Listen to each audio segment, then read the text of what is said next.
जय हिंद साथियों, स्वागत है आप सभी का एजुकेशन के एट 6 में। रुक करते हैं बिहार की तरफ। दोस्तों, बीपीएससी के माध्यम से शिक्षकों की बहाली की प्रक्रिया ली गई। बीपीएससी के माध्यम से शिक्षक रिक्रूट हुए और लगभग 3 लाख से भी ज्यादा बहाली की प्रक्रिया निकाली गई। लेकिन अब सवाल ये उठ रहा है कि क्या ये बहाली को रद्द कर दिया जाएगा? छात्रों के मन में ये बहुत बड़ा सवाल आ रहा है कि टीआरई 1 और टीआरई 2 को रद्द किया जा सकता है या इसका रिवाइज रिजल्ट का कुछ प्रभाव पड़ सकता है। इन सभी मुद्दों पे हम बात करेंगे, लेकिन उससे पहले थोड़ा-सा हम लोग कुछ हिस्ट्री समझते हैं। बिहार के अलावा बंगाल में भी अभी हाल ही के दिनों में 25,700 की जो वैकेंसीज़ थी, उसको पूरी तरह से रद्द कर दिया गया है। मामला अभी भी सुप्रीम कोर्ट में है और 6 मई को उसकी सुनवाई होनी है, तो इसको लेकर यहाँ पे कुछ ना कुछ रिजल्ट आएगा और इस चीज़ को लेकर अभी भी जो सरकारें हैं उन लोगों को जो कि टीचिंग और नॉन टीचिंग स्टाफ हैं, उनको सैलरी इस महीने का दे दिया है। इस चीज़ के बारे में अगर आप न्यूज़ देखना चाहते हैं, तो आप जो है दैनिक भास्कर का ये खबर ज़रूर पढ़िएगा और इसको लेकर ये न्यूज़ पूरा यहाँ पे अपडेट किया गया। क्या है मामला, कब क्या हुआ? क्योंकि ये मामला देखिए मनी लॉन्ड्रिंग का है, ये पूरा बहाली, घूस देकर नौकरी लिया गया है यहाँ पे। तो ये मामला ऐसा है, जहाँ पे 5 से 15 लाख रुपए तक जो है घूस चला है यहाँ पे, ये सारा चीज़ लिखा गया है। ठीक है, अब इसमें बहुत बड़े अभिनेता, नेता सब शामिल हैं लोग, तो इसलिए जाँच हो रहा है और जाँच देखिए कौन कर रहा है, यहाँ पे जाँच जो है पहले सीबीआई के हाथ में था, लेकिन बाद में इसको ईडी के हाथ में दे दिया गया। कि देखिए ये ऐसा डिपार्टमेंट है जो कि कुछ पॉलिटिकल जो यहाँ पार्टियाँ हैं उसके फेवरेट है ये लोग, तो उसको लेकर यहाँ पे ये चीज़ें डाली गई हैं। अब 25,000 नौकरी एक साथ ले जाना, सुप्रीम कोर्ट ने यहाँ पे प्रश्न चिन्ह लगा दिया है। 25,000 नौकरी एक साथ जाना अच्छा नहीं, पर इसकी जाँच हो रही है, जाँच का विषय है। ठीक है, अब यहाँ पे जो है इसको लेकर अभी भी इस बार जो है जो नॉन टीचिंग और टीचिंग स्टाफ को लेकर जो है सैलरी दिया गया है इस महीने का अप्रैल का, चूँकि वो कार्यरत थे, काम किए थे। अब इनकी नियुक्ति रद्द की गई है फिलहाल और राज्य सरकार ने यह भी कहा है कि सभी कर्मचारियों ने लगभग पूरे अप्रैल काम किया है, इसलिए इस मामले में सुप्रीम कोर्ट का फैसला आने तक जो है इनको सैलरी दी जाएगी। और ये खबर जो है ना आज ठीक 5 दिन पहले का है, आप लोग देख सकते हैं, ये पुराना न्यूज़ नहीं है। ये 5 दिन पहले का खबर है और ये आपको दैनिक भास्कर के खबरों पे मिल जाएगा। तो ये मामला अलग, ठीक। लेकिन यहाँ पे अगर हम बात करें दोस्तों कि बिहार में, तो बिहार में एक और बहाली जो कि उसका आधार मान के सोच रहे हैं कि लोग बीपीएससी टियर 2 भी रद्द किया जा सकता है। वैसे देखिए मेरे सोचने के अनुसार या मेरे पॉइंट ऑफ व्यू से अगर आप देखें तो ये बहाली की प्रक्रिया को रद्द नहीं किया जाएगा बिहार में। लेकिन हाँ, इसका बेनिफिट उनको मिल सकता है जो छात्र पिटिशनर बनते हैं, यानी कि याचिकाकर्ता बनते हैं, जो कि किसी भी केस को लेकर, उनको फ़ायदा हो सकता है। भले सरकार यहाँ पे हारती है तो, लेकिन रद्द होने वाली चीज़ों के ऊपर शायद कोर्ट सोचे-विचारे, क्योंकि ये 5,000 10,000 वैकेंसी है नहीं, ये 3 लाख की वैकेंसीज़ का अपडेट है। अब इसकी लिस्ट को देखते हुए आप थोड़ा-सा पॉलिटिकल परिपेक्ष में चलिएगा, पॉलिटिकल चीज़ों को समझिएगा। इस बहाली की प्रक्रिया को कराने वाला जो सरकार का गठबंधन सरकार था, वो टूट चुका है।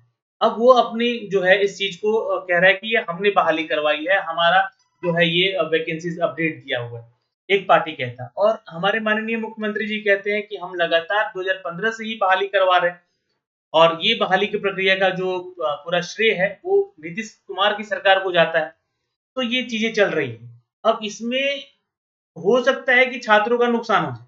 बस इसको अदरवाइज़ मत लीजिएगा आप लोग, लेकिन इस चीज़ को समझिए। 2 पॉलिटिकल पार्टियों की लड़ाई में कहीं छात्रों का नुकसान ना हो जाए, ये कोर्ट देखेगा। ये अभी आप लोग को नहीं सोचना है यहाँ।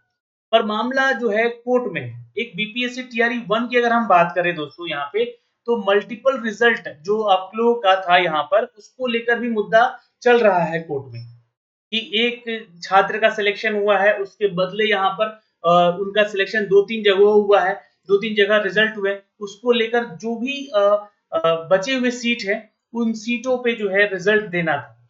लेकिन उन सीटों को निकाल कर बीपीएससी टीआरई 2 में जोड़ दिया गया। तो ये केस अलग चल रहा है। तो उसको लेकर भी लोग सोच रहे हैं कि ये रद्द हो सकती है बहाली। तो ऐसा मेरे ख्याल से तो नहीं लगता है कि इसको रद्द करना चाहिए। हाँ, यहाँ पर न्यायालय को इसके ऊपर विचार करना चाहिए कि उन छात्रों के साथ गलत ना हो जो कि जेन्युइनली यहाँ पे मेरिट में होते हैं और मेरिट में होते हुए भी वो बाहर बैठे हुए हैं। अब बीपीएससी टीआरई 2 की बात आती है दोस्तों यहाँ पे, तो बीपीएससी टीआरई 2 को लेकर रिवाइज रिजल्ट को लेकर थोड़ा सा खतरा मंडरा रहा है। और यही नहीं, रिवाइज रिजल्ट को ही लेकर नहीं, यहाँ पर क्या है कि अभी देखिए मैं आपको एक न्यूज़ थोड़ा अपडेट सुना देता हूँ, क्योंकि मैंने 2 दिन पहले ही इसका एक वीडियो बनाया था। बिहार में एएनएम की वैकेंसी निकाली गई थी 2022 में। अब एएनएम की वैकेंसी जो निकली थी, वो 2018 के नियमावली के अनुसार थी। उसका एक जो 2018 के नियमावली के अनुसार सिलेक्शन हुआ, में था कि 100% जो सिलेक्शन होता वो मेरिट बेस यानी कि जो आपका एएनएम का सर्टिफिकेशन या 10th से लेकर जो है आपका पीजी तक का जो सर्टिफिकेशन है और एएनएम का सर्टिफिकेशन है, उसके बेस पे आप लोग का मेरिट बताया जाता और आपको एक मेरिट लिस्ट तैयार करके दिया जाता। उस तरीके से मेरिट लिस्ट भी तैयार किया गया। अब मेरिट लिस्ट तैयार हुआ, उनका सिलेक्शन हुआ और उस पे फिर सरकार ने सवाल उठा दिए। फिर इन्होंने कहा कि नहीं, हम 2023 एक नया नियमावली बना रहे हैं और वो 10,700 का जो पोस्ट है उसको हम लोग जो है एक एग्जाम के थ्रू भरेंगे। एग्जाम के थ्रू 40% रहेगा, बाकी 60% आपका मेरिट देखा जाएगा। इसको लेकर जो है छात्र पटना हाई कोर्ट गए और वहां से केस जीत गए। सरकार ने वहां पर अपने केस को हारा है और छात्र जीत गए। अब उसमें जो है छात्रों का बेनिफिट हुआ कि उनका मेरिट बेस उनका एग्जाम लिया गया, तो वो एक अलग चर्चा है। लेकिन उसी को आधार मानकर यहाँ भी बीपीएससी टीआरई 2 को रद्द करने की जो है मांग हो रही है। बहुत सारे लोग कमेंट भी कर रहे थे कि बीपीएससी टीआरई 2 को रद्द कर देना चाहिए। तो इसके पीछे का मामला भी यही है, क्योंकि बीपीएससी टीआरई 2 का जब नोटिफिकेशन आया उसमें यही था एग्जाम का पैटर्न कि आपका 150 का एग्जाम होगा, जिसमें 30 नंबर आपके लैंग्वेज पेपर से होगा और बाकी जो 120 नंबर होगा, यहाँ पे वो आपका मेरिट का बनेगा जिस आपके सब्जेक्ट से। अब जो 30 नंबर था यहाँ पर जो लैंग्वेज सेक्शन था आपका, वो हिंदी, उर्दू और इंग्लिश का था। बहुत सारे सेंटर पे उस समय ऐसा हुआ कि एग्जाम के टाइम पे कॉपीज नहीं पहुंची, यानी कि पेपर पहुंचा ही नहीं। उस समय के जो तत्कालीन बीपीएससी के चेयरपर्सन थे, उन्होंने ये कहा कि चलो हम जो लैंग्वेज वाला सेक्शन है उसको हम लोग 0 कर देते।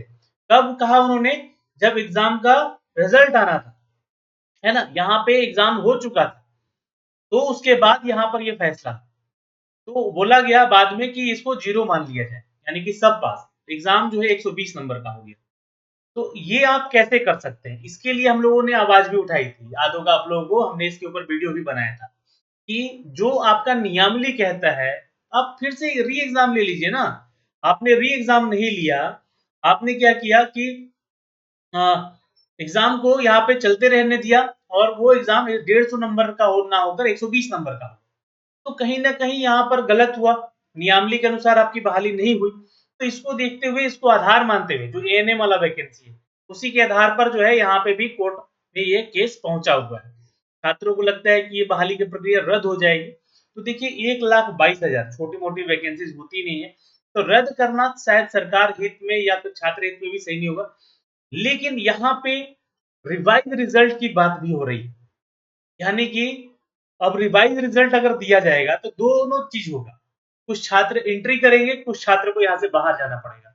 कि बहुत सारे छात्र होंगे कि हिंदी में, उर्दू में या अंग्रेजी में लैंग्वेज सेक्शन में फेल हो रहे होंगे, और वो जो फेल हो रहे थे वो सीधी तौर पर बाहर हो जाएंगे कि उनका मेरिट तो 120 नंबर बना है। लेकिन जो यहाँ पे ऐसे छात्र थे जो कि ये तो क्वालिफाई थे ही, और उनका 1-2 नंबर से, जो 120 नंबर वाला जो सेक्शन है उसमें 1-2 नंबर से उनका रिजल्ट रुक गया। तो या तो सरकार यहाँ पे जो सप्लीमेंट्री रिजल्ट की बात की थी कि लगभग 15,000 सप्लीमेंट्री रिजल्ट हम लोग देंगे, वो दे देता तो छात्र खुश हो जाते, उनका रिजल्ट भी नहीं रुकता। 1-2 नंबर से जो आगे पीछे थे या 5 नंबर तक भी आगे पीछे थे, उनका सिलेक्शन हो जाता। आप 5,000 भी रिजल्ट दे देते अगर सप्लीमेंट्री का, तो ये हो जाता। लेकिन सरकारें बदल गई उस समय। तो सरकारें बदली तो वो जो सप्लीमेंट्री रिजल्ट था उसको जोड़ दिया गया बीपीएससी टियर 3 बोलकर। अब बीपीएससी टियर 3 बोल के जब जोड़ दिया गया यहाँ पे, तो ये सारा चीज जो है आ गया बीपीएससी टियर 3 में। लेकिन छात्र पहुंच गए हाई कोर्ट में। अब इसके ऊपर जो भी फैसला आएगा माननीय हाई कोर्ट का, वो देखने योग्य बात है। आपकी क्या राय है? क्या बहाली को रद्द कर देना चाहिए? अगर रद्द करनी भी चाहिए तो किस बिहाफ पे? ये भी चीज है, क्योंकि मैंने सारा चीज आपके सामने रख दिया और मुझे और मेरे ख्याल से बहाली को रद्द नहीं करे। हाँ, इसी के परिप्रेक्ष्य में यहाँ पे सप्लीमेंट्री रिजल्ट दे दे, जिनका कि कुछ नंबर से जो है यहाँ पर मामला रुक रहा था, मामला यहाँ पे अटका हुआ था कि रिजल्ट नहीं हो पाया, सिलेक्शन नहीं हो पाया, उन लोगों का सिलेक्शन हो जाता, उनको बीपीएससी टीआरई 3 की जरूरत ही नहीं पड़ती। लेकिन ये बीपीएससी टीआरई 3 आया क्योंकि सरकारें बदली। ये गलतियां यहाँ पे सरकार कर रही है और भुगत यहाँ पे छात्र रहे हैं। एक तरफ लड़ाई चल रही है कि ये हमने बहाली करवाई है, तो हमने बहाली करवाई है, और तीसरे तरफ एक और मोर्चा खड़ा हो गया कि हम भी 87,000 वैकेंसी लेकर आए हैं। तो ये सारी चीजें जो है यहाँ पर पॉलिटिकल हो रहा है और छात्रों का भविष्य यहाँ पे अंधकार में जा रहा है। अब मामला कोर्ट में है, तो कोर्ट पे तो सबको विश्वास है, जो भी फैसला आएगा यहाँ पर हम आप तक साझा भी करेंगे। आपकी क्या राय है, आप एक बार कमेंट सेक्शन में कमेंट जरूर कीजिएगा। मेरे ख्याल से बहालियों को रद्द नहीं करना चाहिए, उसका कोई दूसरा रास्ता निकालकर जो है यहाँ पर छात्रों का नियुक्ति ले लेना चाहिए, जो छात्र यहाँ पर कोर्ट केस किए हुए। अच्छा, कोर्ट केस जो किए हुए हैं, मैं आपको बात बता दूं कि बिहार में अक्सर ऐसा देखा गया है कि जो पिटिशनर बनते हैं, जो याचिकाकर्ता होते हैं, उनको इसका बेनिफिट मिलता है। तो अगर आपने कोर्ट केस नहीं किया है और आप कमेंट सेक्शन में बहुत सारे लिखेंगे कि रद्द हो जाए, रद्द हो जाए, तो वैसे में आपको नहीं फायदा होने वाला है, ये भी बात जान लीजिए। जो पिटिशनर होते हैं उनको इसका बेनिफिट मिलेगा, उतने लोगों का वहां पे हो सकता है कि रिजल्ट दे दिया जाए। तो ये जानकारी थी, अपडेट है दोस्तों, जो कि हमने आप तक साझा किया है। और अभी के लिए इस वीडियो में इतना ही, फिर मिलेंगे। जय हिंद।